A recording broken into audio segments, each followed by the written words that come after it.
നമസ്കാരം. റാഫ്റ്റോ ക്രിക്കറ്റിലേക്ക് അവർക്കും സ്വാഗതം. This is massive, absolutely massive. Super പെർഫോമൻസിലൂടെ GT തകർത്തിരിക്കുന്നു. IPL പോയിന്റ് പട്ടികയിൽ 2ാം സ്ഥാനത്തേക്ക് ഉയർന്നിരിക്കുന്നു. മൈനസായി കിടന്നിരുന്ന നെറ്റ് റൺ റേറ്റ് പോസിറ്റീവാക്കി മാറ്റിയിരിക്കുന്നു. വമ്പന്മാരെ PBKSനെ തോൽപ്പിക്കുന്നു, RCBയെ തോൽപ്പിക്കുന്നു, RRനെ തോൽപ്പിക്കുന്നു. GTയുടെ ഒരു അശ്വമേധം, അതും രാജകുമാരൻ പ്രിൻസ് ശുഭ്മൻ ഗില്ലിൻ്റെ നേതൃത്വത്തിൽ കിടിലൻ ഇന്നിങ്സാണ് അദ്ദേഹം കളിച്ചത്. 44 പന്തിൽ നിന്ന് 84 റൺസ്. ഈ സീസണിൽ അദ്ദേഹം 400+ കടന്നിരിക്കുന്നു. തുടർച്ചയായി 7 സീസണുകളിൽ 400-ലധികം അടിച്ചുകൊണ്ട് സുരേഷ് റൈനക്കും ശിഖർ ധവാനുമൊപ്പം റെക്കോർഡ് പങ്കിടുകയാണ്. 2020 മുതൽ 2026 വരെയുള്ള സീസണുകളിൽ 400+. യെസ്, അതുകൂടാതെ റാഷിദ് ഖാൻ തൻ്റെ ടച്ച് തിരികെ പിടിച്ച് 4 വിക്കറ്റുകൾ പിഴുതെടുത്തിരിക്കുന്നു. അതുപോലെ ജെയ്സൺ ഹോൾഡറുടെ 3 വിക്കറ്റ് ബൗളിംഗ് പ്രകടനം. പിന്നെ RRൻ്റെ ബാറ്റർമാർ എന്താണ് ചെയ്യുന്നത്? കുത്തനടിക്കുക, ക്യാച്ചാവുക. ഒരു ക്യാച്ചിങ് പ്രാക്ടീസ് GTക്ക് നൽകുകയായിരുന്നു അവർ ചെയ്തത് എന്നൊരു ചോദ്യമുണ്ട്. ആകെയുള്ളത് വൈഭവ് സൂര്യവംശി സിറാജ് എറിഞ്ഞ പന്തിൽ 6 അടിച്ചുകൊണ്ട് തുടങ്ങുന്നു. അവൻ അടിച്ചു പറത്തി, ശരിയാണ്. പക്ഷെ കൃത്യമായി പ്ലാൻ ഉണ്ടായിരുന്നു GTക്ക് എങ്ങനെ സൂര്യവംശിയെ വീഴ്ത്തണമെന്ന്. ഒടുവിൽ സിറാജിൻ്റെ പന്തിൽ തന്നെ അവൻ ഔട്ടാവുകയും ചെയ്തു. ഏതായാലും 77 റൺസിൻ്റെ പടുകൂറ്റൻ വിജയമാണ് GT സ്വന്തമാക്കിയിരിക്കുന്നത്. മത്സരത്തിൽ ആദ്യം ബാറ്റ് ചെയ്ത GT നിശ്ചിത 20 ഓവറുകളിൽ 4 വിക്കറ്റിന് 229 റൺസ് അടിച്ചപ്പോൾ മറുപടി ബാറ്റിങ്ങിൽ 16.3 ഓവറുകളിൽ 152-ന് രാജസ്ഥാൻ റോയൽസ് ഓൾ ഔട്ടായി. GTക്ക് വേണ്ടി സായ് സുദർശനും ശുഭ്മൻ ഗില്ലും ചേർന്നുകൊണ്ടുള്ള പൊളിച്ചടുക്കിയ ഓപ്പണിംഗ് കൂട്ടുകെട്ടാണ്. 11ാമത്തെ ഓവറിൽ സായ് സുദർശൻ മടങ്ങുമ്പോഴേക്കും 118 റൺസിലേക്ക് അവരുടെ സ്കോർ ബോർഡ് എത്തിക്കഴിഞ്ഞിരുന്നു. സായ് സുദർശൻ 36 പന്തുകൾ 6 4-ഉം 2 6-ഉം അടക്കം 55 റൺസാണ് അടിച്ചത്.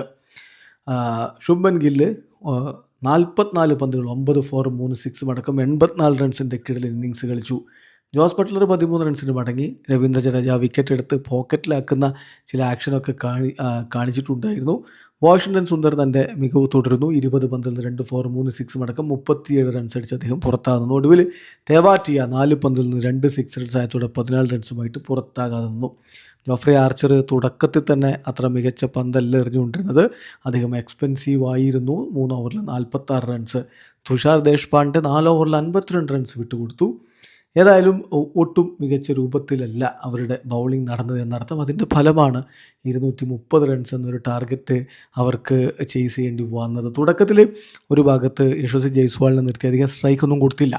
വൈഭവ് സൂര്യവംശി അടിക്കുകയായിരുന്നു. 16 പന്തുകൾ 3 4-ഉം 3 6-ഉം അടക്കം അവൻ 36 റൺസ് അടിച്ചു. സിറാജിൻ്റെ പന്തിൽ അടിക്കാനുള്ള ശ്രമം കുത്തനെ ഉയർന്ന് അർഷദ് ഖാൻ മികച്ചൊരു ക്യാച്ചിലൂടെ അവനെ പുറത്താക്കി. പിന്നെ യശസ്വി ജയ്സ്വാളും ധ്രുവ് ജുറലും ചേർന്നുകൊണ്ട് മുന്നോട്ട് പോകേണ്ടതായിരുന്നു. പക്ഷേ ജയ്സ്വാൾ തൊട്ട് പിന്നാലെ തന്നെ മടങ്ങി. കാഗിസോ റബാദയുടെ പന്തിൽ നിഷാന്ത് സിന്ധു പിടിച്ച് പുറത്താകുമ്പോൾ 4 പന്തിൽ നിന്ന് 3 റൺസ് മാത്രമാണ് അദ്ദേഹം നേടിയിരുന്നത്. പിന്നെ ഷിംറോൺ ഹെറ്റ്മയർ വീണ്ടും നിരാശപ്പെടുത്തി. കാഗിസോ റബാദയുടെ പന്തിൽ ജെയ്സൺ ഹോൾഡർ പിടിച്ച് പുറത്തായി. 6 റൺസ്. ധ്രുവ് ജുറലിനെ റാഷിദ് ഖാൻ ബൗൾഡ് ആക്കുകയായിരുന്നു. ഒരു സൂപ്പർ ഡെലിവറി ആയിരുന്നു. 10 പന്തുകളിൽ നിന്ന് 24 റൺസ്. രവീന്ദ്ര ജഡേജ ക്രീസിലൊരു ഭാഗത്തുനിന്നു. ഡൊണാവൻ ഫിഴിയുടെ കിടിലനൊരു ബൗണ്ടറിയിലൂടെ തുടങ്ങി. തൊട്ടടുത്ത പന്തിൽ റാഷിദ് ഖാൻ വീണ്ടും ബൗൾഡാക്കി. 4 റൺസാണ് അദ്ദേഹം നേടിയത്. രവീന്ദ്ര ജഡേജ 25 പന്തുകൾ 3 4-ഉം 2 6-ഉം അടക്കം 38 റൺസ് അടിച്ചപ്പോൾ റാഷിദ് ഖാൻ LBWയിൽ കുരുക്കുകയായിരുന്നു. പിന്നെ ശുഭൻ ദ്യൂബയെ പറഞ്ഞു വിട്ടതും റാഷിദ് ഖാനാണ്. 14 പന്തുകളിൽ നിന്ന് 15 റൺസ്, കിടിലൻ ബൗളിംഗ്. പിന്നെ ജെയ്സൺ ഹോൾഡറുടെ 3 വിക്കറ്റുകൾ. താസുൻ ഷനാക്കയാണ് അവസാനം. അവർക്കൊരു ഹോപ്പ് ഉണ്ടായിരുന്നു, പക്ഷേ ഷനാക്കയെ 9ാമനായിട്ട് മടക്കി വിട്ടു. 11 പന്തിൽ നിന്ന് 16 റൺസാണ് അദ്ദേഹം അടിച്ചത്. ജോഫ്രി ആർച്ചറിനെയും ജെയ്സൺ ഹോൾഡർ തന്നെ പറഞ്ഞു വിട്ടു, 5 റൺസ്. ഒടുവിൽ തുഷാർ ദേശ്പാണ്ഡെയുടെ അടിക്കാനുള്ള ശ്രമം, ഒറ്റ റൺസിന് അദ്ദേഹത്തെയും പറഞ്ഞു വിട്ടത് ജെയ്സൺ ഹോൾഡറാണ്. അപ്പം റാഷിദ് ഖാൻ 4 ഓവറിൽ 33 റൺസിന് 4 വിക്കറ്റ് എടുത്തപ്പോൾ ജെയ്സൺ ഹോൾഡർ 2.3 ഓവറിൽ 12 റൺസിന് 3 വിക്കറ്റുകൾ പിഴുതെടുക്കുകയായിരുന്നു. കാഗിസോ റബാദക്ക് 3 ഓവറിൽ 33 റൺസിന് 2 വിക്കറ്റ്. മുഹമ്മദ് സിറാജ് എക്സ്പെൻസീവായി 4 ഓവറിൽ 55 റൺസിന് 1 വിക്കറ്റ്. ഏതായാലും സൂപ്പർ ഡ്യൂപ്പർ വിജയം, 77 റൺസിൻ്റെ തകർപ്പൻ വിജയം.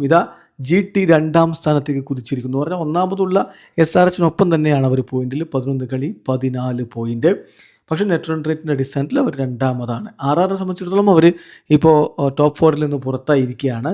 11 കളി 12 പോയിന്റുമായിട്ട് അവർ 5ാം സ്ഥാനത്ത് നിൽക്കുന്നു. വീഡിയോ അവസാനിക്കുന്നു. ക്രിക്കറ്റ് ലോകത്തെ കൂടുതൽ വിശേഷങ്ങളുമായി റാഫ് ടോക്സ് വീഡിയോ എത്താം.